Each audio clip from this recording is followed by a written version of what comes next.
போல பெய்யும் பரிசுத்தரே, மழையாக பொழியும் ஆவியே. எல்லாரும் கரங்களை உயர்த்தி, பனி போல பெய்யும் பரிசுத்தரே, மழையாக பொழியும் ஆவியே. ஆவியே ஆவியே, மழையாக பொழியும் ஆவியே. எல்லாரும் கேட்பீங்களா? ஆவியே. அப்பா எங்க மேல அடை மழைய போல அபிஷேகத்தை ஊற்றுங்கப்பான்னு சொல்லி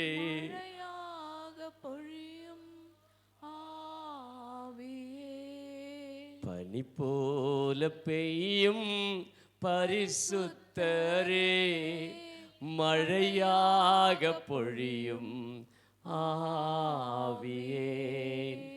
ஆவியே ஆவியே, மழையாக பொழியும் ஆவியே. அப்படி எங்கள் மேல் ஆண்டவரே அடைமழை போல நம்முடைய பிரசன்னத்தினால், நம்முடைய வல்லமையினாலும் கிருபை வரங்களினாலும் எங்களை நிரப்பி நீர் பயன்படுத்தும். இயேசுவின் நாமத்தில் ஜெபிக்கிறோம் எங்கள் ஜீவனுள்ள நல்ல பிதாவே, ஆமென். எடுத்து வாசிக்கலாம். யூதா 21ஆம் வசனம். இந்த மாதம் வாக்குத்தத்த வசனம், தேவனுடைய அன்பிலே உங்களை காத்துக்கொண்டு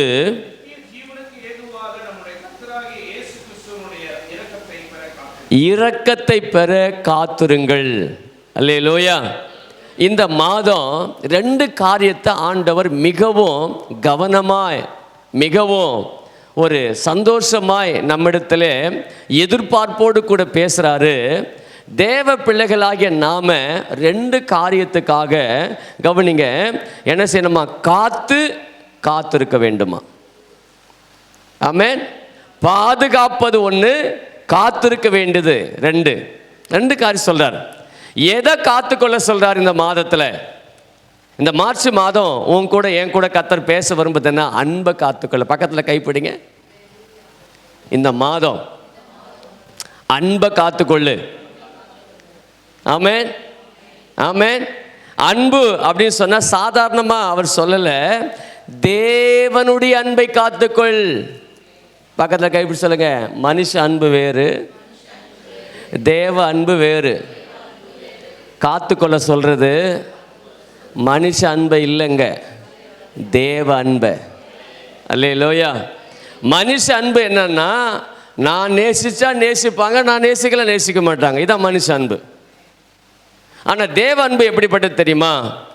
நான் நேசித்தாலும் அவங்க என்ன நேசிக்காம போனாலும் அப்பையும் நான் நேசிப்பேன். அதான் தேவ அன்பு. கரங்களை தட்டி கர்த்தருக்கு மகிமையா. அல்லேலூயா. ஆமென். எத்தனை பேர் நம்புறீங்க? ஆண்டவர் தேவ அன்பை யூதா மூலியமா நமக்கு இந்த மாதம் வாக்கு கொடுக்கிறாரு. ஏன் நாம் இந்த அன்பை காத்து கொள்ள வேண்டும் என்றும், இந்த தேவனுடைய அன்பு என்றால் முதலாவது என்ன என்பதை நீ நானும் கற்றுக்கொள்ள வேண்டும். சொல்லுங்க. தேவ அன்புனா என்ன? அதை தெரிந்தால் தானே நான் அதை காத்து கொள்ள முடியும். அதை காத்து கொண்டால், தேவனுடைய அன்பை காத்து கொண்டால் நமக்கு வருகிற ஆசீர்வாதங்கள் என்ன? இந்த மாதம் முழுவதும் அதை குறித்து நாம் அதிகமாய் தியானிக்க போகிறோம். அல்லேலூயா சொல்லுங்க பார்க்கலாம். முதல் காரியமாக, தேவனுடைய அன்பு என்றால் என்ன, எது? மத்தேயு 5ஆம் அதிகாரம் 44ஆம் வசனத்தை வாசிக்கும் போது, இங்கே தேவனுடைய அன்பை குறித்து ஆண்டவர் திட்டம் தெளிவுமாக வெளிப்படுத்துகிறார். வாசிக்கலாம். ஆண்டவரே சொல்லுகிறார், சத்துருக்களை சிநேகியுங்கள், சபிக்கிறவர்களை பகைக்கிறவர்களுக்கு நன்மை செய்யுங்கள், நிந்திக்கிறவர்களுக்காகவும் துன்பப்படுத்துவர்களுக்காகவும் நீங்க என்ன பண்ணுங்க? ஜெபம் பண்ணுங்கள். தேவ அன்பு எப்படிப்பட்டது தெரியுமா? இந்த மார்ச் மாதத்தில் கர்த்தர் உன்னோடு என்னோடு பேசுகிறாரு, தேவ அன்பை காத்துக்கொள்ளு அப்படின்னு சொல்லி. அந்த அன்பை எந்த இடத்துல தெரியுமா காத்துக்கொள்ளணும்? நீ தவற விட்டுறக்கூடாது. உனக்கு சத்துருவா எழும்புறாங்க தெரியுமா, அங்கே கோட்டை விட்டுறாத. பைபிள் சொல்லுது மத்தேயு 10:36, உன் வீட்டாரே உனக்கு சத்துரு. ஒருவேளை உங்கள் வீட்டில் இருக்கிற கணவனோ மனைவியோ பிள்ளைகளோ மருமகனோ மருமகளோ பேர பிள்ளைகளோ யாருமே உன்னை நேசிக்காம சத்துருவா கூட இருக்கலாம். ஆனா ஆண்டவர் என்ன சொல்றாரு? அந்த அன்பை காத்து கொள்றதுல நீ தவற விட்டுறாத. அல்லேலூயா சொல்லுங்க, ஆமே சொல்லுங்க. எப்படிப்பட்ட சூழ்நிலையில சத்துருவா எழும்புகிற மத்தியில அன்பை காத்துக்கொள்ளு. உன்னை பகைக்கிறாங்களா, அங்க அன்பை காத்துக்கொள்ளு. உன்னை நிந்திக்கிறாங்களா, அங்க தேவ அன்பை காத்துக்கொள்ளு. உன்னை துன்பப்படுத்துறாங்களா, அங்க தேவ அன்பை காத்துக்கொள்ளு. ஆமேன், ஆமேன், அல்லேலூயா. கவனிங்க, சத்துருவா இருந்த 12 சீசர்களை யூதாச ஆண்டவர் என் சிநேகிதனேன்னு சொன்னார். காரணம் என்ன தெரியுமா? அந்த அன்பை காத்து கொள்ளாமல் அந்த அன்பை விட்டு விலகும்படி சத்துருவாக எழும்பின யூதாச கூட என் சிநேகிதனே என்று சொன்னார். கரங்களை தட்டி கர்த்தருக்கு மகிமையா. அல்லேலூயா. காட்டி கொடுத்த யூதாசை கன்னத்தில் அறிந்திடாமல் சிநேகிதனே என்றழைத்த சிநேகம். அதான் இயேசுவின் அன்பு. காட்டி கொடுத்த யூதாசை கன்னத்தில் அறிந்திடாமல் சிநேகிதனே என்றழைத்த சிநேகம். அது மேலான சிநேகம், எங்கள் இயேசுவின் சிநேகம். அல்லேலூயா. பைபிள் சொல்லுது, உன்னை நேசிக்கிறவனையே நேசித்தா ஒரு பிரயோஜனம் இல்லை, உன்னை நேசிக்காதவங்களையும் நேசிங்க. அதான் தேவ அன்பு. அல்லேலூயா, அல்லேலூயா சொல்லுங்களேன். அப்படி இயேசு சத்துருவாய் இருந்தவனை நேசிச்சாரு. ரெண்டாவது, பகைக்கிறவங்களை எப்படி நேசிக்க முடியும்? தன் சகோதரர்கள், கூட பிறந்த சகோதரர்கள் யோசேப்பை பகைத்தார்கள், விற்று போட்டார்கள். இஸ்மவேல் இடத்துல தண்ணீர் இல்லாத கிணத்துக்குள்ள போட்டார்கள். ஆனாலும் கூட அவன் ஆசீர்வாதமாக இருக்கிற எகிப்து தேசத்துக்கு வரும் பொழுது பகைத்தவனை கூட இந்த யோசேப்பு அரவணைத்து பட்சமா இருந்தான். அல்லேலூயா. அந்த அன்பை காத்து கொண்டான். அதனால தான் யோசேப்பு ஆளுகை செய்கிறவனாக இருந்தான். தேவ அன்பை காத்துக்கொள்ளு. உன் தரிசனத்தை யாராலும் தொட முடியாது, உன் திட்டத்தை ஒருவரும் மாற்ற முடியாது. நீ தேவ அன்பை மட்டும் காத்துக்கொள்ளு. ஊருக்கு வர வேண்டிய நன்மை ஆசீர்வாதத்தை யாராலும் தடுக்க முடியாது. அல்லேலூயா. அன்பை எடுக்கணும்னு போராடுறான் பிசாசு. ஏன் அன்பை எடுக்கிறான்? தேவன் அன்பாகவே இருக்கிறார். 1 யோவான் 4:8 அன்பில்லாதவன் தேவனை அறியான். நீ அன்பா இருந்தா பிதா குமாரன் பரிசுத்த ஆவியானவர அறிகிற அறிவு உனக்குள்ள வந்துடும். அதனால அன்பை காத்துக்கொள்ளாத. உலகத்தான போல நீ திட்டினா நான் திட்டுவேன், நீ கோவிச்சுக்கிட்டா நான் கோச்சிப்பேன், நீ கோப்பட்டா நான் கோப்படுவேன். அதனால தான் ஆண்டவர் சொல்றாரு, தேவ அன்பை காத்துக்கொள்ளு. யோசேப்பு யாருமே சகோதரர் ஒருத்தன் கூட நேசிக்கல, ஆனா இவன் அன்பை காத்துக்கொண்டான். அல்லேலூயா சொல்லுங்க பார்க்கலாம். அதால் தான் 11 பேருக்கு வராத மேன்மை யோசேப்புக்கு வந்துச்சு. உங்கள் வீட்டில், உங்கள் சொந்த பந்தர் மத்தியில், நண்பர்கள் மத்தியில், வேலை செய்கிற இடத்துல, படிக்கிற இடத்துல யாருமே உன்னை நேசிக்கலையா, உன்னை பகைக்கிறாங்களா, நிந்திக்கிறாங்களா, துன்பப்படுத்துகிறாங்களா, நீ தேவ அன்பை மட்டும் அங்கே காத்துக்கொள்ளு. அல்லேலூயா. நீ தான் கர்த்தர் உன்னை உயர்த்தி வைத்து, கர்த்தர் இருக்கிற இடத்துல, படிக்கிற இடத்துல, வாழ்கிற இடத்துல, வேலை செய்கிற இடத்துல கர்த்தர் உன்னை மேன்மையாக வைப்பார். ஆமென், ஆமென். தேவ அன்பை காத்துக்கொண்ட யோசேப்பு மேன்மை யாராலும் தடுக்க முடியல. தேவ அன்பை காத்துக்கொண்ட இயேசு ராஜா பிதாவின் அன்பை அவர் காத்து கொண்டதுனால தான் பிதாவின் சித்தத்தை எல்லாவற்றையும் செய்து முடித்து இன்றைக்கும் அந்த அன்பு நம்மோடு பேசி கொண்டிருக்கிறது. என் மகனே, என் மகளே என்று சொல்லி. அல்லேலூயா. அது மாத்திரம் அல்ல, கொஞ்சம் நீங்கள் கவனிச்சிங்கன்னு சொன்னால், அதாவது பாருங்க, சபிக்கிறவன் யாருன்னா முதல் அப்போஸ்தலன் சீமோன் பேதுரு என்ன பண்ணிட்டாரு? இயேசு கிறிஸ்துவை காட்டி கொடுத்து, அதாவது யூதாஸ் காரியத்தை இருந்தாலும் இவரை, அதாவது அரண்மனைக்குள்ளே விசாரணை செய்து கொண்டிருக்கிறாங்க இயேசு கிறிஸ்துவை. ஆனால் சீமோன் பேதுருவிடத்தில் வந்து நீ அவர்களில் ஒருவன் தானே என்று கேட்கும் பொழுது இயேசுவை சபிக்க தொடங்கினான் என்று வாசிக்கிறோம். அப்படி சபிக்க தொடங்கினவனை கூட அவர் பார்வை அவனை மனங்கசந்து அழ வைத்தது. அல்லேலூயா. உங்களை சபிக்கிறாங்களா, நீங்க பார்க்குற பார்வை அவங்க மனதுருகி அழுகணும். நம்ம பார்வை எப்படி இருக்கு? அல்லேலூயா. யோசிச்சு பாருங்களேன், நிந்திக்கிற ஒருத்தனை இயேசு பார்த்தாரு, அவன் அழறான். அது எப்படிப்பட்ட பார்வையா இருக்கு? கொஞ்சம் நீங்க தியானிக்கிறீங்களா? இதெல்லாம் நிந்தித்து அவனை அறியேன் அப்படின்லாம் சொல்லி சீமோன் பேதுரு நிந்திக்கிறான். அந்த பார்வையில் எவ்வளவு அன்பு வெளிப்பட்டிருக்கும் எனக்கு நினைக்கிறீங்க? உங்க பார்வை மற்றவங்க நீ பேசாமலே அறிஞ்சு கொள்ளுகிற அன்பு தான் தேவ அன்பு. கரங்களை தட்டி சந்தோஷமா ஆமே அல்லேலூயா சொல்லுங்களேன்.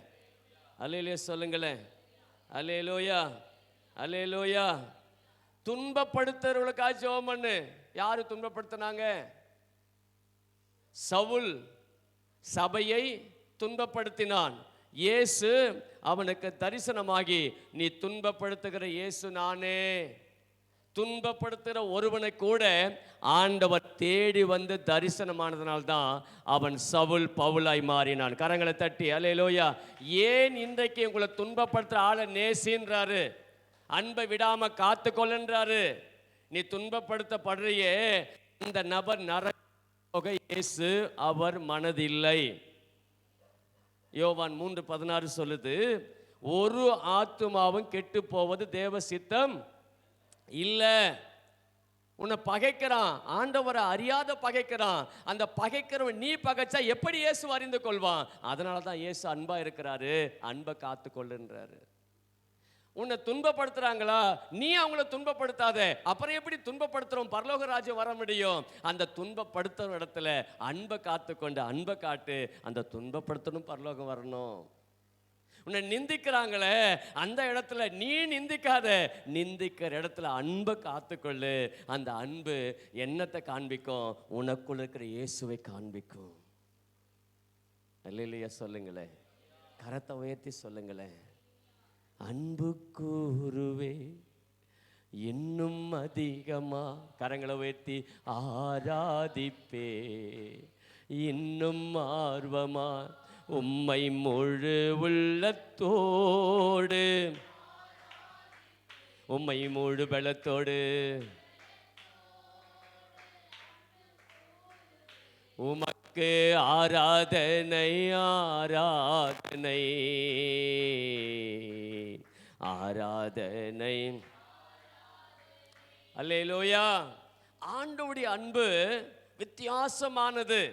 அல்லேலூயா சொல்லுங்க. ஆமென். தேவ அன்பை புரிந்து கொள்வதற்கு தேவ பிள்ளைகளால் தான் முடியும். ஆமென். அப்போ தேவ பிள்ளைகளே அந்த அன்பை வெளிப்படுத்த முடியல, தேவனுடைய பிள்ளைகளே அன்பை காத்துக்கொள்ள முடியலன்னா நீங்கள் எப்படி போய் இயேசு ராஜாவை மற்றவர்களுக்கு நன்மை செய்கிறார் என்று சுவிசேஷம் சொல்ல முடியும்? ஒரு முறை டிஜிஎஸ் தினகரன் பரிசுத்தவான், கர்த்தருக்குள் நித்திரை அடைந்து தேவ ராஜ்யத்துக்குள் இருக்கிற அந்த தேவ மனிதர் ஸ்டேட் பேங்க்கில் ஒர்க் பண்ணும் பொழுது இன்னொரு பேங்க்கில் ஒர்க் பண்ணுற ஒரு ஆஃபீஸர் என்ன பண்ணாங்கன்னா, ஃபோன் பண்ணி இந்த காரியத்தை எப்படி செய்யணும் அப்படின்னு சொல்லி கேட்டாராம். ஒரு முறை இப்படி செய்யுங்க பிரதர், ஓகே, ஃபோனை வச்சிட்டார். சொன்னதை மறந்துட்டார். மறுபடியும் ஒரு 5 நிமிஷம் பார்த்து கால் பண்ணுறாரு, இது எப்படி செய்யணும். அப்போ மறுபடியும் சொல்கிறார். 3வது முறை அந்த பிரதர் மறந்து கால் பண்ணுறாரு. உங்களுக்கெல்லாம் வேலை தெரியாமல் ஏன் வேலைக்கு வந்த, சும்மா ஃபோன் பண்ணி டிஸ்டர்ப் பண்ணுறேன் அப்படின்னு கோவப்பட்டார். இவர் பேசிட்டாரு, ஃபோனை வச்சுட்டாரு, வீட்டுக்கு போனார். எப்பவும் போல ஜபம் பண்ண தேவ சமத்துக்கு போகும்போது ஆண்டவர் கேட்டாராம், என் அன்பை காத்து கொண்டியான்னு கேட்டாராம். என்ன கேட்டாராம்? என் அன்பை காத்து கொண்டியா? அப்புறம் எப்படி அந்த நபரை எனக்கு உன்னால் ஆதாயப்படுத்த முடியும்? இந்த உலகத்தில் எதுக்கு என் ஜீவனையே கடைசி ரத்தத்தை சிந்தி என் அன்பை உங்களுக்கு வெளிப்படுத்தி, அன்பின் சாயலாக இருக்கிற தேவன் நான் உனக்குள் இருக்கிறேனே, என்னை காண்பிக்க வேண்டிய நீ உனக்குள் இருக்க சுபாவத்தை காண்பித்து விட்டாயே, நீ வெளிப்படுத்தி விட்டாயே, இனி எப்படி அந்த ஆத்துமாவை நீ ஆதாயப்படுத்த முடியும்? எப்படி இந்த ஆத்துமா பரலோக ராஜ்யம் வர முடியும்?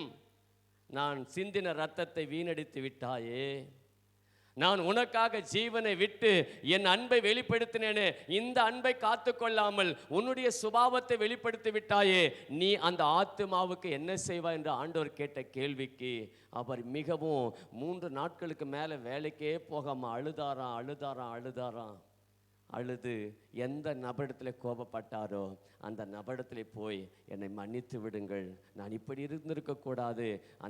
அந்த நபர் சொன்னாராம், நீங்கள் இப்படி கோபப்பட நினைக்கல, ஏன், நீங்கள் கடவுளுடைய பிள்ளைன்னு தெரியும் எனக்கு, நீங்கள் கடவுளுக்காக ஊழியர் எனக்கு தெரியும் எனக்கு, அதனால தான் நீங்கள் கரெக்டாக சொல்லுவீங்க, பொறுமையாக சொல்லுங்க, உங்ககிட்ட கேட்டேன், பரவாயில்ல அப்படின்னாராம். இவர் மன்னிப்பு கேட்டது கவனிங்க, அவர் அன்பை வெளிப்படுத்துவதற்கு.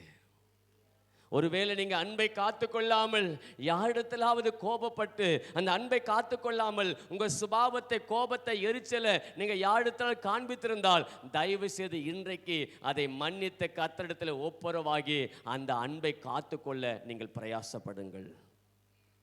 அல்லேலூயா சொல்லுங்க, அல்லேலூயா. கரங்களை உயர்த்தி. ஏன் பகைக்கிறவனை நேசிக்கணும்? அந்த பகைக்கிறவன் அந்த பகை என்கிறதை சிலுவையில் ஆண்டவர் கொன்று விட்டார். கொன்றதற்கு மறுபடியும் பிசாசு உயிர் கொடுக்க நினைக்கிறான், முடியாது. அன்பினாலே மறுபடியும் அந்த பகையை சிலுவையிலே கொல்ல முடியும். கரங்களை தட்டி கர்த்தருக்கு மகிமையா. சத்துருவாய் இருக்கிறவனுக்காக அந்த சத்துருவின் தலையை கர்த்தர் சிலுவையில் நசுக்கி விட்டார். அந்த சிந்தின இரத்தத்தினாலே ஆண்டவராக இயேசு சத்துருவை தலையை நசுக்கின அந்த நசுக்கின சத்துரு மறுபடியும் உன்னிடத்தில் போராட பார்ப்பான். அன்பினாலே சத்துருவை காலின் கீழே போட்டு மிதியுங்கள். உன்னை நிந்திக்கிறாங்களா, துன்பப்படுத்துகிறாங்களா, அந்த இடத்துல இயேசுவின் அன்பினாலே நிந்திக்கிறவனும் துன்பப்படுத்துகிறவனும் பரலோக ராஜ்யம் வர வேண்டும் என்பதற்காக அன்பு கூறுங்கள். அல்லேலூயா சொல்லுங்க. அதனால தான் இயேசப்பா அன்பை காத்து கொள்ளுங்க அப்படின்றார். நம்முடைய ஆண்டவர் அன்புள்ளவர். எடுத்து வாசிங்கள, 1 யோவான் 4:8 வாசிக்கும்போது, தேவன் அன்பாகவே இருக்கிறார், அன்பில்லாதவன் தேவனை அறிய முடியாது. எதற்காக? முதலாவது நாம் அன்பை காத்து கொள்ள வேண்டும். நீ அன்பு இல்லாமல் நீ வணங்குகிற உனக்காக மரித்த தேவனை அறிந்து கொள்ள முடியாது. அப்ப தேவனை அறிகிற அறிவு தான் அந்த உலகத்தில் ஆசீர்வாதத்தை கொண்டு வரும். யாக்கோபு பாருங்க, ராத்திரி முழுதும் ஜெபம் பண்றான். ஜெபம் பண்றதால அவன் ஆஸ்வதிக்கவே இல்லை. எடுத்து வாசிக்கலாமா? ஆதியாகமத்தின் புத்தகம் 32 என்னோடு கூட வேத பகுதியை திருப்புங்க. அந்த வார்த்தையை வாசிக்கும் பொழுது, ராத்திரி முழுக்க ஜெபித்ததுனால யாக்கோபை ஆசீர்வதிக்கல. இங்க ஒரு சத்தியத்தை நாம் கற்றுக்கொள்ள வேண்டும். 29 ஆதியாகமம் 32:29. உம்முடைய நாமத்தை எனக்கு அறிவிக்க வேண்டும் என்று கேட்டான். அதற்கு அவர், இனி என் நாமத்தை கேட்பானேன் என்று சொல்லி அங்கே அவனை ஆஸ்வதித்தார். அல்லேலூயா சொல்லுங்க. இந்த மாதம் உனக்கு ஆஸ்வாதமாக இருக்கணும்னா நீ அன்பை காத்து கொண்டா தேவனை அறிந்து கொள்வ. தேவனை அறிகிற அறிவு இந்த மாதம் உனக்கு ஆஸ்வாதத்தை கொண்டு வரும். பக்கத்தை கைப்பிடி சொல்லுங்க, தேவ அன்பை காத்து கொள்ளுங்க. விரோதிக்கு முன்னாடி, சத்துருக்கு முன்னாடி, நிந்திக்கிறவனுக்கு முன்னாடி, துன்பப்படுத்துறதுக்கு முன்னாடி அன்பை தவற விட்டுறாத. தேவ அன்பை காத்துக்கொள்ளு.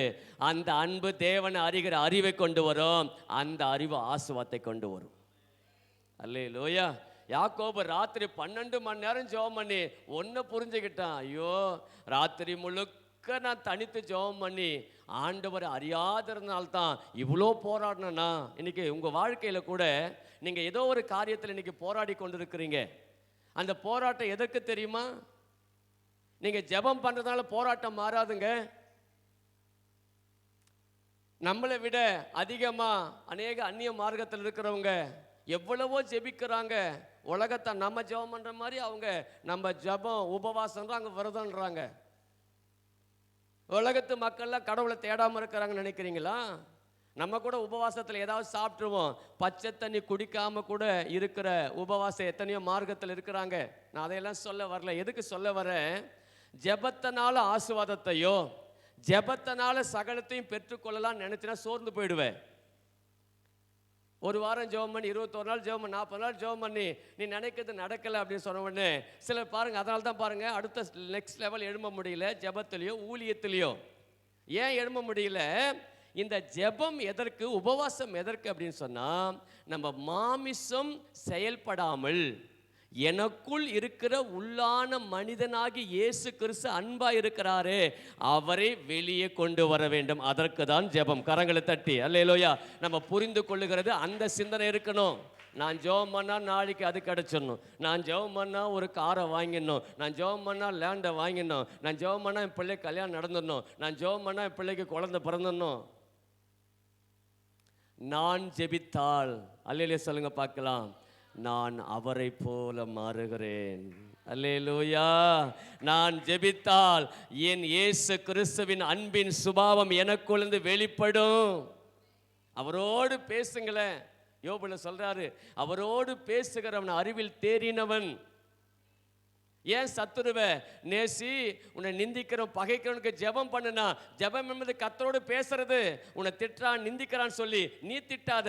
அப்பா என் சூழ்நிலை இப்படி இருக்குது ஆண்டவரே, என்னை நான் ஒன்றுமே செய்யலை, என்னை பகைக்கிறாங்க நிந்திக்கிறாங்க, இப்படிப்பட்ட காரியத்தை நான் உங்ககிட்ட சொல்ல சொல்லி அவரோடு பேசும் பொழுது ஆண்டவர் சொல்வார், இந்த உலகத்தில் தேவகுமாரனாம் இயேசு மரியாள் வயிற்றில் அவர் பிரசவிக்க நேரத்தில் பிறக்கிறதுக்கு இடம் கொடுக்கல.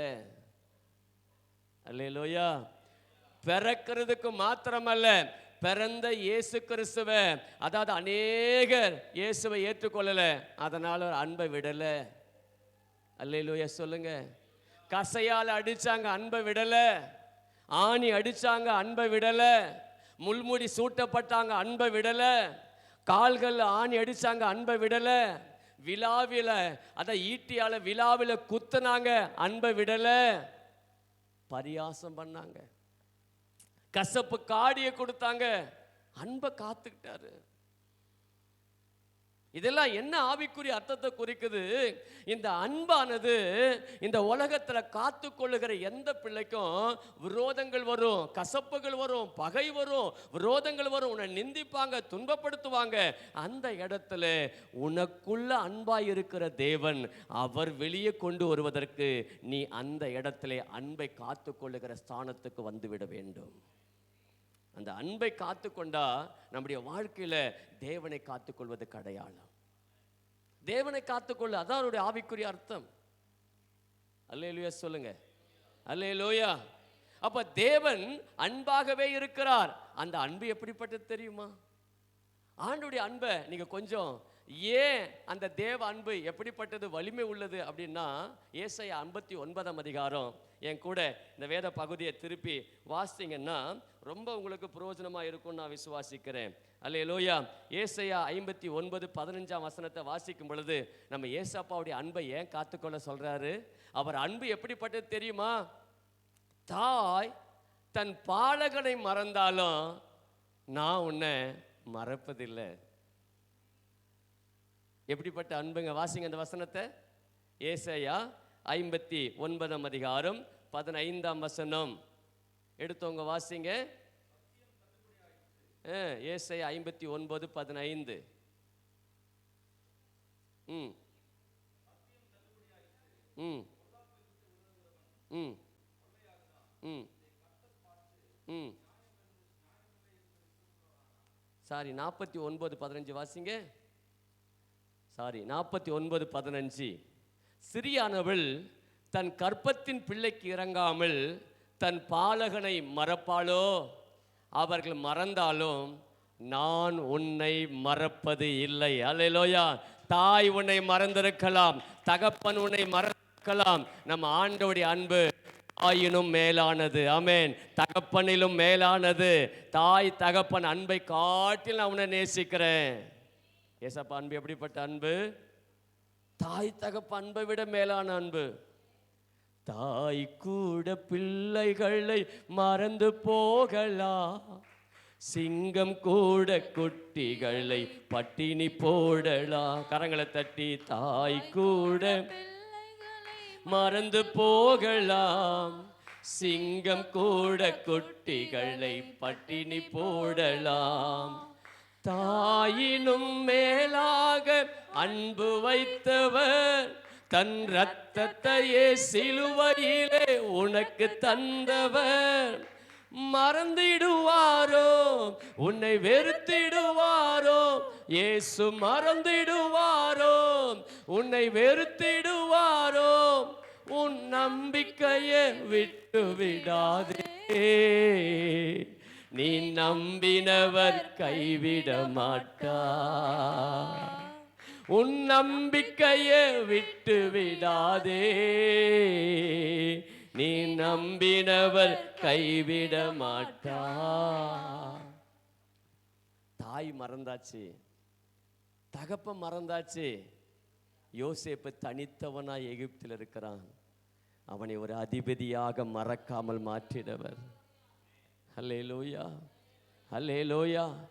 தாய் தகப்பன் மறந்த ஒரு யாக்கோபு தன்னுடைய மாமனார் லாபான் வீட்டில் இருக்கிறான். அந்த இடத்துல லாபான் ஏமாத்துற அப்பா இல்லை, அம்மா இல்லை. சில பேருக்கு பாருங்க, தாய் தகப்ப இல்லைன்னா அவங்கள சாதாரணமாக ஏமாத்துவாங்க, பார்த்துருக்கீங்களா? அப்படி தாய் இல்லை தகப்ப இல்லைன்னு சொல்லி யாக்கோபுக்கு ஈசாக்கும் இல்லை ரெபேக்காலும் இல்லை, பரவாயில்லன்னு சொல்லி லாபான் என்ன செஞ்சிட்டான்? மாமனார் யாக்கோபை 20 ஆண்டுகள் ஏமாற்றுகிறான். எத்தனை ஆண்டு? ஆனால் அப்பா மறக்கலை, அப்பா மறக்கலை, ஆண்டவர் மறக்கலை. இன்னைக்கு நீங்கள் கூட உங்கள் வாழ்க்கையில் ஏதோ ஒரு காரியத்தில் ஏமாற்றப்பட்டு ஏதோ ஒரு காரியத்தில் எல்லாருமே மறந்துட்டாங்களே, யாருமே நேசிக்கலையே, எனக்கு அன்பு குறை யாருமே இல்லையே, அப்படி கவலையோடு வந்திருக்கிறீங்களா? நீ மறந்தாலும் உன்னை தேடி தேடி தேடி தேடி தேடி வந்து உன்னை நேசிக்கிற, நீ என்னுடைய மகள், நீ என்னுடைய மகன் என்று சொல்லி நேசிக்கிற இயேசு சொல்றாரு, என் மகனே என் மகளே, நீ பயப்படாத, கர்த்தராகி இயேசு உன்னை நேசிக்கிறார். அல்லேலூயா. யாக்கோபு அப்பா அம்மா மறந்தாலும், யாருமே இல்லாம லாபான் ஏமாற்றினாலும், அந்த இடத்துல ஆண்டவர் கூட இருந்ததுனால 2 பரிவாரங்களோடு புறப்படுவர் மாதிரி கர்த்தர் செய்தார். அல்லேலூயா சொல்லுங்களேன். ஆண்டவர் அன்பு தாயினும் மேலானது, தகப்பன் அன்பிலும் மேலானது. அல்லேலூயா சொல்லுங்க. 2வது ஒரு காரியம் கவனிங்க. ஏசாப்போடைய அன்பை நீங்க புரிந்து கொள்ளணும். அவர் நம்மளை மறக்காத அன்பு. உலகத்து மனுஷ அன்புன்னா, நீ நன்மை செஞ்சா உன்னை நினைப்பான், தீமை செஞ்சா மறந்துடுவான், அல்லது கேட்டது கொடுத்தா நல்லவங்க, கொடுக்கலன்னா கெட்டவங்க. நீ அன்பு காட்டினா அன்பானவர்னுவாங்க, நீ ஏதாவது கொஞ்சம் கோபப்பட்டாலும் கெட்டவர்னுவாங்க. இது ஆனால் இயேசு மறப்பது இல்லை அப்படின்னு அவர் அன்பை இங்கே வெளிப்படுத்தியிருக்கிறார். எபிரேயர் 13ஆம் அதிகாரம் 15ஆம் வசனத்தில் அங்கே ஆணுடைய அன்பை நம்ம அங்கே பார்க்கணும். அப்படின்னா எப்படிப்பட்ட அன்பு? எபிரேயர் 13ஆம் அதிகாரம் 5ஆம் வசனம் வாசிங்க பார்க்கலாம். இங்கே தேவனுடைய அன்பு ஒன்று. இங்கே ஏசாயா 49:15 அவர் நான் உன்னை மறப்பது இல்லை என்று சொல்லி தன் அன்பை வெளிப்படுத்துறாரு. இங்கே எபிரேயர் என்ன சொல்றாரு பார்க்கலாம், வாசிங்க. எபிரேயர் 13ஆம் அதிகாரம் 5ஆம் வசனம்.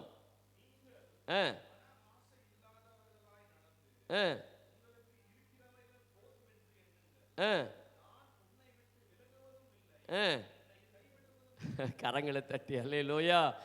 ஆண்டவர் அன்பு எப்படிப்பட்ட அன்பு தெரியுமா? நீ என்ன சூழ்நிலையிலும் பயப்படாத, நான் உன்னை விட்டு விலக மாட்டேன், உன்னை கைவிட மாட்டேன். பக்கத்தை கைப்பிடி சொல்லுங்க, தேவ அன்பு உன்னை கைவிடாது, உன்னை விட்டு விலகாது. அந்த அன்பை காத்துக்கொள்ளு, அந்த அன்பை காத்துக்கொள்ளு. அல்லேலூயா சொல்லுங்க, அல்லேலூயா, ஆமென். இப்படிப்பட்ட அன்பு என்ன செஞ்சிச்சு? யோவான் 3ஆம் அதிகாரம் 16ஆம் வசனத்தில் ஒரு ஆத்துமாவும் கெட்டு போவது தேவ சித்தம் இல்லை என்று அறிந்து இந்த ஆத்துமாக்கள் முழுவதும் அதை ரட்சிக்கப்படாமல், பாவம் மன்னிக்கப்படாமல் இருந்தால் நரகத்துக்கு போய் விடுவார்களே. பாவம் ஒரு மனுஷனுக்கு வந்து நரகத்துக்கு கொண்டு போயிடுமே. பாவத்தின் சம்பளம் மரணம்னு பைபிள் சொல்லியிருக்குது. பாவத்தால் என் பிள்ளைகள் மரணத்தில் நரகத்தில் போயிடக்கூடாதுன்னு சொல்லி ஆண்டவர் இயேசு கிறிஸ்து ரத்தத்தை சிந்தினார். ஏன் தெரியுமா? இயேசு கிறிஸ்துவின் ரத்தம் 1 யோவான் அதாவது 1ஆம் அதிகாரம் 7ஆம் வசனம், சகல பாவங்களின் நீக்கி, இயேசு கிறிஸ்துவின் ரத்தம் சகல பாவங்களை நீக்கி நம்மை சுத்திகரிக்கிறது. அந்த ரத்தம் சிந்தனத்தினாலே ஆண்டவர் என்ன சொல்றாரு, என் அன்பை நீங்கள் காத்து கொள்வீர்களானால் அந்த அன்பானது பாவத்தில் இருக்கிற அநேக மக்களை சிலுவையின் நிழலுக்கு கொண்டு வரும். கரங்களை தட்டி கர்த்தருக்கு மகிமையா, அல்லேலூயா. ஏன் சத்துருவை நேசின்னு சொல்றாரு? சத்துருவாய் இருக்கிற இடத்துல என் அன்பை காண்பிப்பாயானால் அந்த சத்துருவாய் இருக்கிறவனையும் சிலுவையின் நிழல் அண்டைக்கு கொண்டு வருமே. உன்னை பகைக்கிறானே அவனை நீ பகைக்காத, ஏன் அங்க பகைக்கிறவனே இடத்துல அன்பை காத்துக்கொள்ளு அப்படின்றாரு. பகைக்கிறவனிடத்தில் நீ தேவ அன்பை காண்பிக்கும் பொழுது அந்த பகைக்கிறவன் ஒரு நாள் சிலுவையின் அண்டைக்கு வருவானே. நிந்திக்கிறவன் துன்பப்படுத்தும் இடத்துல நீ தேவ அன்பை காத்துக்கொள்ளாரு. எதற்காக? அந்த நிந்திக்கிறவனும் துன்பப்படுத்துகிறவனும் எப்படி ஒரு சவுளை பவுலாக மாற்றி ஆண்டவர் புறஜாதிகளுக்கு ஒரு அப்போஸ்தலனா பயன்படுத்துறது போல யாருக்கு தெரியும், உன்னை நிந்திக்கிற பகைக்கிறவன் நாளைக்கு ஒரு நாள் ஒரு ஊழியக்காரனாய் ஊழியக்காரியா மாறலாமே. அன்றைக்கு தேவ ராஜ்யத்தை ஸ்தாபித்த ஒரு பவுலை போல மாறலாமே. அதனால தான் உலகத்தில் சிஸ்டத்தை எந்த மனுஷனையும் அற்பமாக எண்ணாதீங்க. அவங்க உலகத்தான் பகைக்கிற மாதிரி பகைக்காதீங்க. நீங்கள் அன்பை மட்டும் காத்துக்கொள்ளுங்க.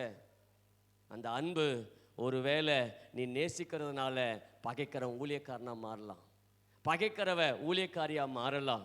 ஆக மொத்தத்தில் தேவ அன்பை காத்து கொண்டு வெளிப்படுத்தும் போது ஆண்டவர் அநேக ஆசீர்வாதங்களை நமக்கு வைத்திருக்கிறார். ஆமென், அல்லேலூயா சொல்லுங்க பார்க்கலாம்.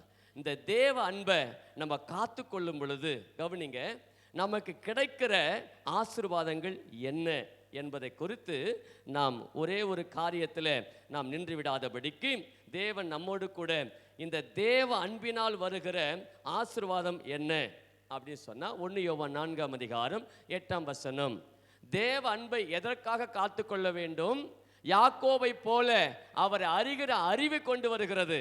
அந்த அறிவு தான் ஆசீர்வாதத்தை கொண்டு வருகிறது. வாசிக்கலாமா? 1 யோவான் 4:8 அறியான். ஆமென்.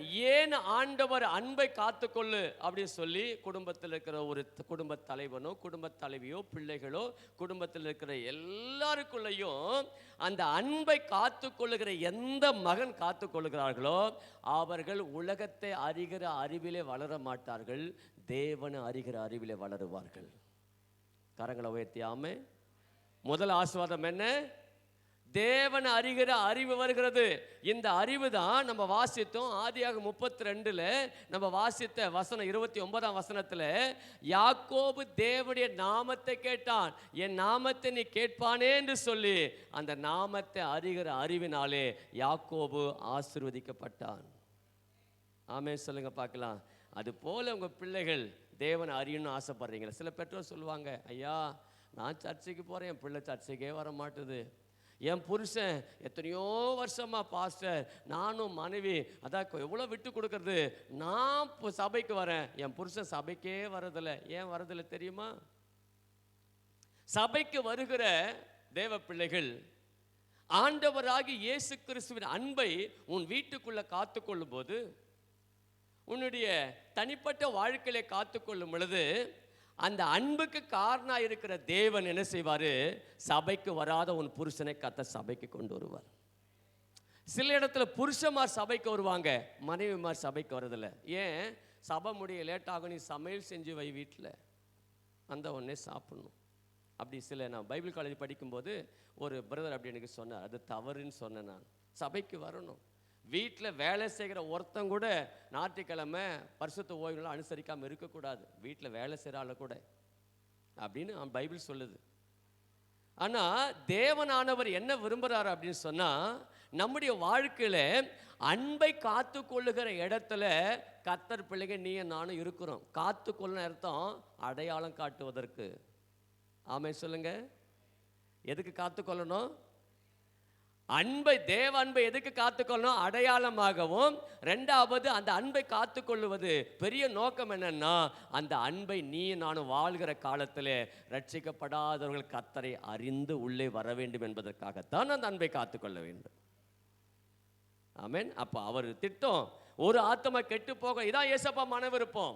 அப்போ நீ அவரை சந்தோஷப்படுத்த நினைச்சா நீ உன் வீட்டுக்குள்ளே வேலை இடத்துல படிக்க இடத்துல தேவ அன்பை காத்துக்கொள். கரங்களை உயர்த்தி. அப்போ முதல் ஆசீர்வாதம் என்ன? தேவ அன்பை நாம் ஏன் காத்துக்கொள்ள வேண்டும்? நம்முடைய குடும்பத்தில் இருக்கிற பிள்ளைகளோ பெற்றோரோ கணவனோ மனைவியோ ரட்சிக்கப்படாமல் இருந்தால் இன்றைக்கு ஒன்று செய்ய தீர்மானம் எடுங்க. இனி எந்த சூழ்நிலையிலும் எனக்கு எத்தனை பேர் சத்துருவா எழுப்பினாலும், எத்தனை பேர் என்னை பகைச்சாலும், எத்தனை பேர் நிந்தித்தாலும், எத்தனை பேர் என்னை துன்பப்படுத்தினாலும் நான் தேவனுடைய அன்பை காத்துக்கொள்ள போகிறேன் என்று சொல்லி ஒரு தீர்மானம் எடுப்பாயானால் உன் குடும்பத்தாரினை ஆதாயப்படுத்த முடியும், உன் நண்பர்களை ஆதாயப்படுத்த முடியும், உன் சொந்த பந்தங்களை ஆதாயப்படுத்த முடியும். காரணம், தேவ அன்பு என்பது உலகத்தில் எவராலும் காண்பிக்க முடியாத ஒரு அன்பு. அல்லேலூயா சொல்லுங்களேன். முதல் ஆசீர்வாதம், தேவ நாமத்தை அறிகிற அறிவை நம் குடும்பத்துக்குள் கொண்டு வருகிறது. அப்போ தேவனை அறிகிற அறிவு குடும்பத்துக்குள் வந்தால் என்ன நடக்கிறது? அந்த குடும்பம் ஆசீர்வாதமாக இருக்கிறது. ஆமென். எத்தனை பேர் ஆமென்? ரெண்டாவது ஆசீர்வாதம் என்ன?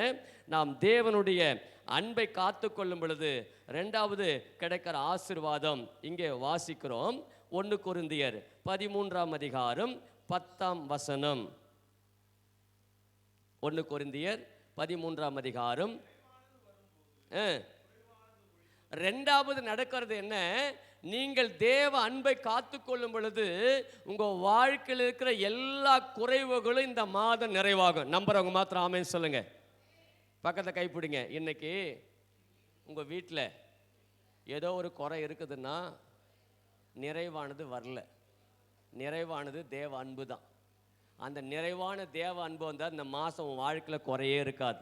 இந்த மார்ச் மாதம் கர்த்தர் தீர்க்க தரிசனமாக சொல்கிறாரு, உங்கள் வாழ்க்கையில் இருக்கிற இந்த செய்தியை பார்க்கிற தேவ பிள்ளைகளை கர்த்தர் சொல்கிறாரு, நீ தேவ அன்பை காத்துக்கொள்வாயானால் இந்த மாதம் வாழ்க்கைக்கு எல்லா குறைவுகளும் கர்த்தர் நிறைவாக்குவார்.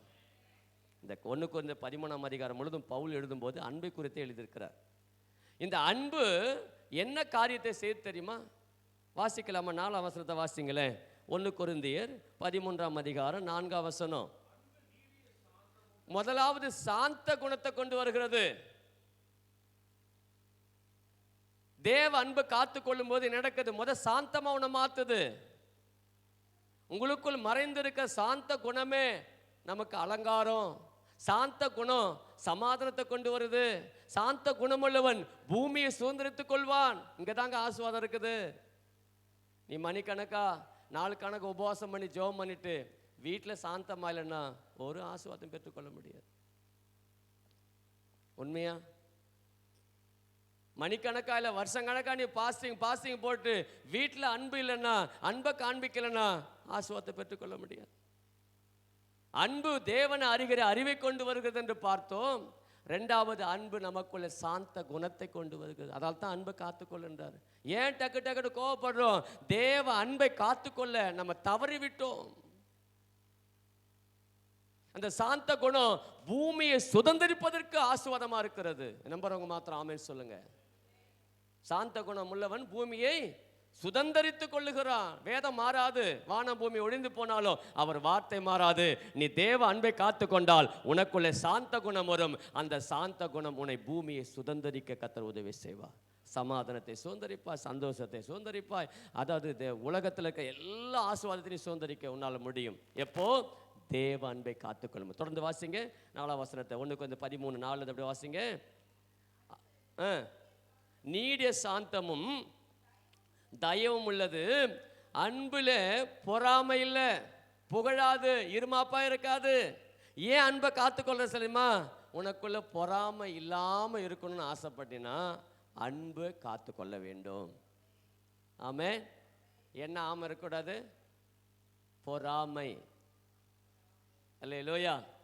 ஆமென். ஐயோ அவங்க அப்படி இருக்கிறாங்களே சில ஸ்திரீகள், அப்படிதான் பெண்கள். பாரு என்ன ராத்திரி பகலமா கஷ்டப்படுற, ஒரு புரோஜனம் பாரு. அங்கே ஏற்று விட்ட பாரு, பக்கத்து விட்ட பாரு, உன் கூட படிச்சுன பாரு, பாரு ஒன்றுமே இல்லை, அவன் எப்படி ஆயிட்டான் பாரு. இந்த பொறாமை ஏன் வருது? தேவ அன்பை காத்து கொள்றது இல்லை. இந்த தேவ அன்பை காத்து கொண்டா பொறாமை வராது. பொறாமையினாலே காட்டி கொடுத்தார்கள். பொறாமையினாலே சகோதரனை பகைத்தார்கள். யோசேப்புடைய சகோதரர்கள் பொறாமையினாலே, அதாவது காயின் ஆபேல் சகோதரர்கள் 2 பேரும். அப்ப காயின் ஆபேலை கொன்றது காரணம் என்ன? அவன் மீது பொறாமை, எரிச்சல்.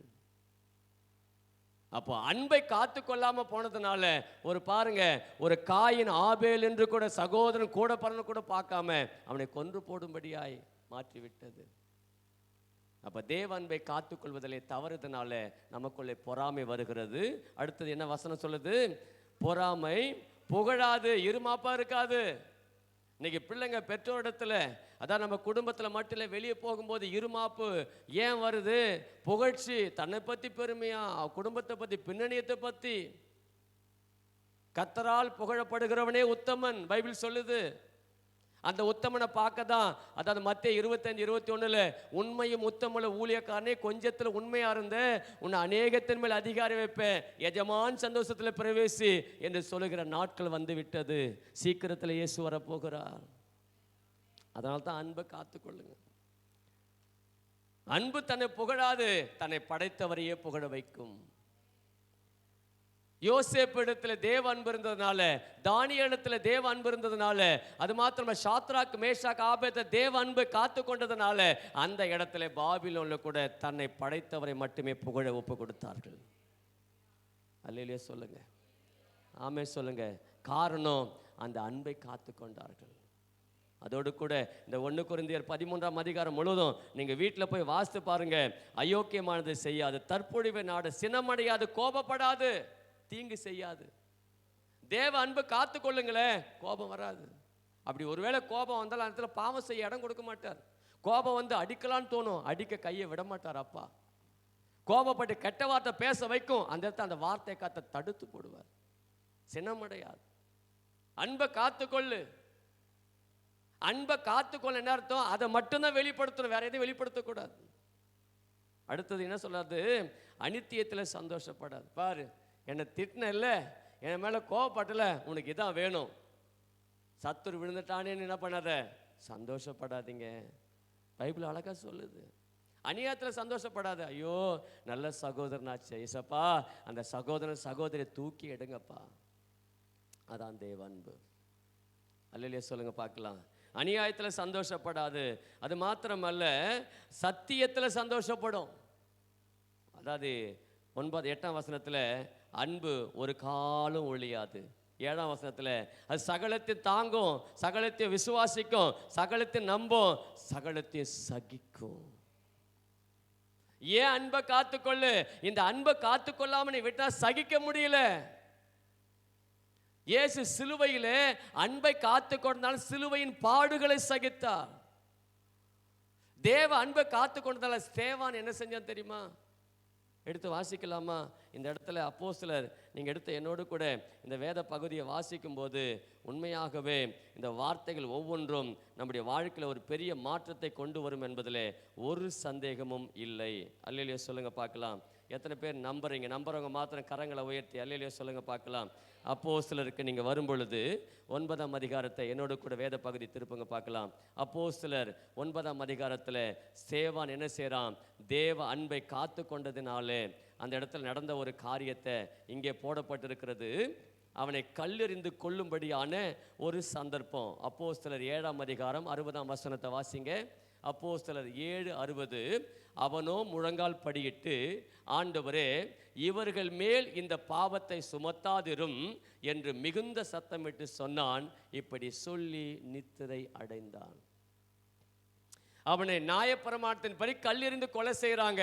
அந்த இடத்துல கூட அவன் சகிக்கிறவனாய் காணப்பட்டான். காரணம் என்ன தெரியுமா? அந்த ஸ்தேவானை கல்லெறிந்து கொள்ளும் பொழுது அந்த கூட்டத்தில் ஒரு நபராக நின்றவன் தான் இந்த சவுல்.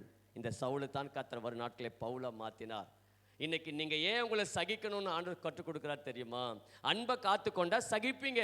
என் பிள்ளை தானே, எங்கள் அம்மா தானே, எங்கள் அப்பா தானே, இது என் பேர பிள்ளை தானே, எங்கள் மாமா தானே, எங்கள் அக்கா தானே, எங்கள் தங்கச்சி தானே, என் சகோதரன் தானே, இவனையும் தேவ சாயல தானே ஆண்டவர் உண்டாக்கி இருக்கிறாரு அப்படின்னு நீங்க அந்த சகிப்பு தன்மை வரும் பொழுது அந்த சகிக்கிற சூழ்நிலையில இயேசுவின் அன்பு, தேவ அன்பு அங்கே வெளிப்படும்.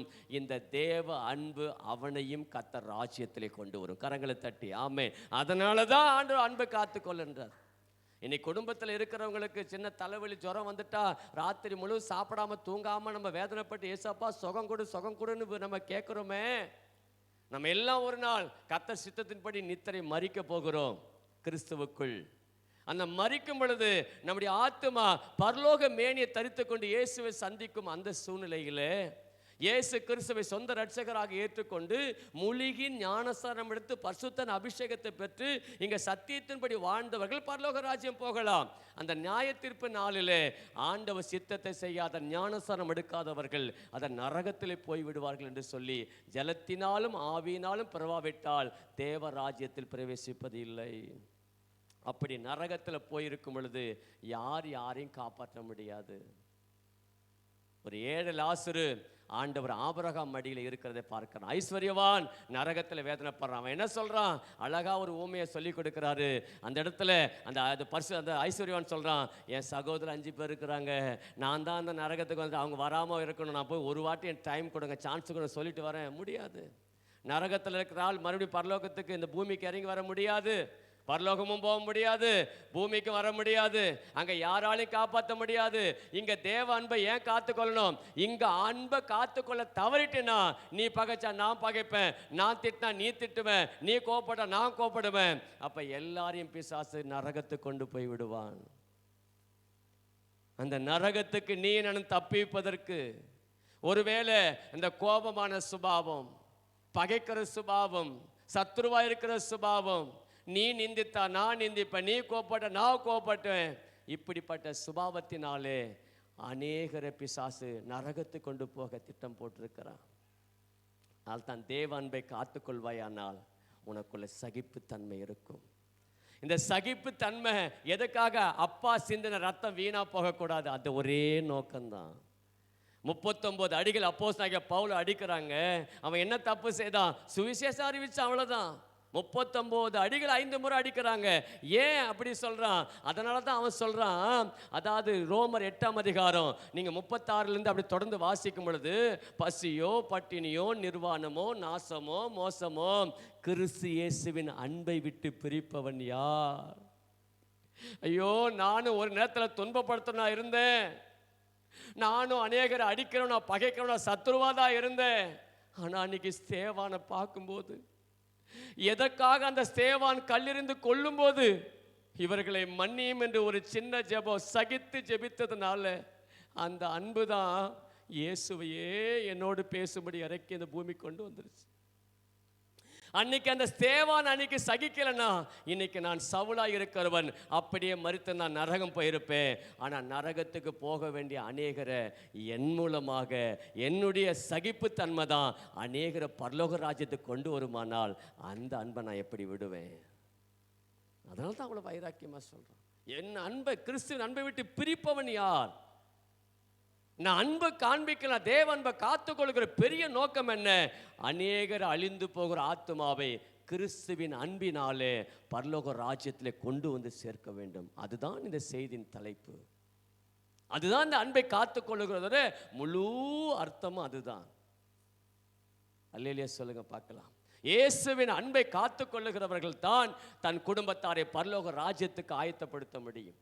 இயேசுவை அன்பை காத்துக்கொள்ளுகிற ஒரு திருச்சபை போதகன் தான் அந்த சபை மக்களை பரலோக ராஜ்யத்துக்கு கொண்டு செல்ல முடியும். இயேசுவின் அன்பை காத்துக்கொள்ளுகிற தேவ பிள்ளைகள் தான் அவர்களோடு படிக்கிறவர்கள், அவர்களோடு வேலை செய்கிறவர்கள், அந்த தெருவில் இருக்கிறவர்களை பரலோக ராஜ்யத்துக்கு கொண்டு வருவதற்கு அந்த அன்பின் ஏவுவதனாலே அவர்களை பரலோக தேவனை நோக்கி ஜெபிக்க முடியும். அன்பில்லாமல் சகிக்க முடியாது. அல்லேலூயா சொல்லுங்க பார்க்கலாம். நீ சகிக்காமல் உன் குடும்பத்தாரை ஆதாயப்படுத்த முடியாது. எவ்வளோ காரியத்தை சகிக்கிறீங்க, ஏன் உன் சத்துருவை நேசிக்க உங்களால் முடியவில்லை? சத்துரு என்று நீ பார்க்காதே, அந்த சத்துருக்கு பின்னாடி. அதனால்தான் சீமோன் பேதுரு சொல்றார், ஆண்டவரே உனக்கு இப்படிப்பட்ட ஒரு சிலுவையின் பாடு வரக்கூடாது. நீ என்ன தேவனுக்கேற்றவை சிந்திக்காமல் நீ உனக்கு மனுஷனுக்கேற்ற விதமாக சிந்திக்கிறாய். சாத்தானே அப்பாலே போ. அந்த சத்துருவை அதட்டி சீமோனை நேசிக்கும்படியான கர்த்தர் கிருபை கொடுத்தார். அதனால தான் அவன் முதல் அப்போஸ்தலனாய் கர்த்தர் மாற்றினார். யாருக்கு தெரியும், இன்றைக்கு நீங்க சகிக்கிறதுனாலே அநேக ஊழியக்காரர்களை கர்த்தர் நம் மூலமாக எழுப்ப முடியும். அதனால தான் நீங்க தேவ அன்பை காத்துக்கொள்ளுங்கள். தேவ அன்பை காத்துக்கொள்வீர்களானால், கடைசியாக நான் சொல்லி முடிக்கிற ஒரே ஒரு சத்தியத்தை சொல்லி நான் முடிக்கிறேன். கர்த்தருக்கு சித்தமானால் மாலையில் இந்த செய்தியின் தொடர்ச்சியை நாம் பார்க்கலாம். தேவ அன்பை காத்துக்கொள்கிறதுனாலே நீங்கள் இரண்டாவது அடுத்த காரியம் 1 யோவான் 4:16 நீங்கள் தேவனில் நிலைத்திருப்பீர்கள். கர்த்தரை அறிகிற அறிவை கொண்டு வருகிற தேவ அன்பு. இரண்டாவது, இந்த தேவ அன்பானது நம்முடைய வாழ்க்கையில் எல்லா குறைகளை நிறைவாக்குகிறது. மூன்றாவது, தேவனையும் நம்மையும் நிலைத்திருக்க வைக்கிறது தான் இந்த தேவ அன்பு. நீ தேவனோடு நிலைத்திருந்தால் நீ கேட்டுக்கொள்வது எதுவோ அது உனக்கு செய்யப்படும். தேவன் உன்னோடு இருந்தால் அது காடானாலும் மேடானாலும் அது கர்த்தர் உனக்கு முன்பாக அதை ஆசீர்வாதமாக மாற்றி கொடுப்பார். தேவ அன்பை காத்து கொள்ளுங்கள். அந்த அன்புதான் உன் குடும்பத்தாரை முற்றிலுமாய் கர்த்தருக்குள் நிலைத்திருக்க முடியும். ஏன் நிலைத்திருக்க வேண்டும்? ஒரு செடி கொடியோடு நிலைத்திராவிட்டால் தானாய் கனி தர முடியாது. நீங்கள் தேவனோடு ஏன் நிலைத்திருக்க வேண்டும்? அந்த தேவனோடு நிலைத்திருக்கும் போது நீங்கள் கனிவுள்ள ஒரு வாழ்க்கை வாழ முடியும். கனி என்பது என்ன? கலாத்தியர் 5:22-23 அன்பு என்கிற கனி. இது ஆவிக்குரிய கனி. இது அன்பை காத்துக்கொள் என்றாரு. தேவ அன்பு என்பது இது ஆவிக்குரிய கனி. அந்த அன்பானது நீ காத்துக்கொள்ளணும் அப்படின்னு சொன்னா, இந்த அன்புக்குள்ள வருகிற ஆசீர்வாதம் தான் உன் குடும்பம் தேவனை அறிகிற அறிவுக்குள் வளரும். அந்த அறிவு வந்தால் உன் குடும்பம் ஆசீர்வாதமாக இருக்கும். தேவ அன்பு, தேவ அறிவை, தேவனுடைய அன்பை காத்துக்கொண்டால் ஆசீர்வாதத்தை நீங்க பெற்றுக்கொள்வீர்கள். தேவ அன்பை காத்துக்கொண்டால் உன் குடும்பத்தில் இருக்கிற எல்லா குறைவுகளும் இந்த மாதம் நிறைவாகும். நீங்கள் தேவ அன்பை காத்துக்கொள்வீர்களானால் நீங்கள் தேவனுக்குள் நிலைத்திருப்பீர்கள். உன் குடும்பத்தாரும் கர்த்தருக்குள் நிலைத்திருப்பார்கள். நம் மூலமாக அநேக ஆத்துமாக்களை ஆதாயப்படுத்த கர்த்தர் உதவி செய்வார். கண்களை மூடி ஜெபிக்கலாம். ஆண்டவரே, இந்த அன்பை காத்துக்கொள்ள அப்பா எங்களோடு பேசின சத்தியத்துக்காக மக்கள் நன்றி. எல்லாம் ஜெபிக்கலாமா? ஒரு விஷயம் கூட, ஒருவேளை நீங்கள் அன்பில்லாமல் குடும்பத்தில் இருக்கிறவங்களை எப்போ பார்த்தாலும் எரிபுரி சண்டை போட்டு கோபத்தை வெளிப்படுத்திருந்தா, உங்கள் சாந்த குணம்தான், உங்கள் சகிப்புத்தன்மை தான் அப்பாவை காண்பிக்க முடியுமாண்ணா? ஆண்டவரே, இனி நான் என்ன காண்பிக்கிறேன்னா இல்லை, எனக்குள்ள இருக்கிற இயேசுவை காண்பிக்க என்னை ஒப்பு கொடுக்குறேன்னு சொல்கிறாங்க. மாத்திரம் வலது கரத்தை நான் ஜெபிக்க விரும்புகிறேன். Thank you Father, thank you Holy Spirit. ஆண்டவரே, நீ கற்றுக் கொடுத்த சத்தியத்துக்காய் நன்றி. யூதா 21 எங்களோடு பேசின அந்த வார்த்தைகள் ஒன்றும் ஆம் என்றும் ஆமேன் என்றும் ஆண்டவரே, ஒவ்வொரு வார்த்தைகளும் தெளிவாக எங்களோடு கூட பேசியிருக்கிற வார்த்தைக்காய் நன்றி அப்பா. ஆண்டவர், நீ அன்பாக இருக்கிறீரப்பா. இந்த அன்பை காத்துக்கொள்ளு. அப்பொழுதுதான் உன்னோடு கூட இருக்கிற குடும்பத்தார் ஆகிலும், வேலை செய்கிற இடமாகிலும், படிக்கிற இடமாகிலும், தேசத்தில் இருக்கிற மக்களை கிறிஸ்து இயேசுவின் அன்புதான் பரலோக ராஜ்யத்துக்கு கொண்டு வர முடியும் என்கிற அழகான சத்தியத்தை மைய கருத்தாய் வைத்து எங்களுக்கு கற்றுக் கொடுத்த சத்தியத்துக்காக நன்றி அப்பா. ஒருவேளை குடும்பத்துக்குள்ளே, வேலை செய்கிற இடத்துல, படிக்கிற இடத்துல அன்பு இல்லையே என்று சொல்லி கலங்கி நிற்கிற பிள்ளைகளுக்காக நான் செபிக்கிறேன். இந்த செய்தியை பார்க்கிற ஆண்டவரே, தேவ பிள்ளைகளுக்காக நான் ஒரு விஷயம் ஜெபிக்கிறேன். ஆண்டவரே, யாருமே என்னை நேசிக்கலை, புருஷன் என்னை நேசிக்கலை, மனைவி என்னை நேசிக்கலை, பிள்ளைங்க என்னை நேசிக்கலைன்னு சொல்லி மனம் உடைந்து நிற்கிற ஆண்டவரே, கண்ணீரோடு நிற்கிற, கவலையோடு நிற்கிற ஒவ்வொரு பிள்ளைகள் மேலேயும் தேவ அன்பு, சிலுவையின் அன்பு இப்பொழுது ஆண்டவரே ஊற்றப்படுவதாக. தேவ அன்பை காத்துக்கொள்கிற அபிஷேகத்தினால் பிள்ளைகளை நிரப்பும்படி நான் செபிக்கிறேன். ஆண்டவரே, பிள்ளைகள் துக்கத்தை சந்தோஷமாய் மாற்றும்படி செபிக்கிறோம். கர்த்தர் காத்துக்கொள்ளும். உன் வருகைக்கு எங்களை எப்பொழுதும் ஆயத்தமாக இருக்க, எப்போதும் விழித்திருந்து ஜெபித்து ஒரு கூட்ட ஆத்துமாக்களும் வருகைக்கு நாங்கள் ஆயத்தப்படுத்த கர்த்தர் எங்களுக்கு கிருபையும் பலனையும் சுகத்தையும் தந்து உங்கள் நாமத்துக்காய் எழும்பி பிரகாசிக்க எங்களுக்கு கிருபை தார். தொடர்ந்து எங்களை வழிநடத்தும். இயேசு கிறிஸ்துவின் நாமத்தில் ஜெபிக்கிறோம் ஜீவனுள்ள நல்ல பிதாவே, ஆமேன். அல்லேலூயா. கர்த்தர் நல்லவர். ஆமேன். இப்பொழுது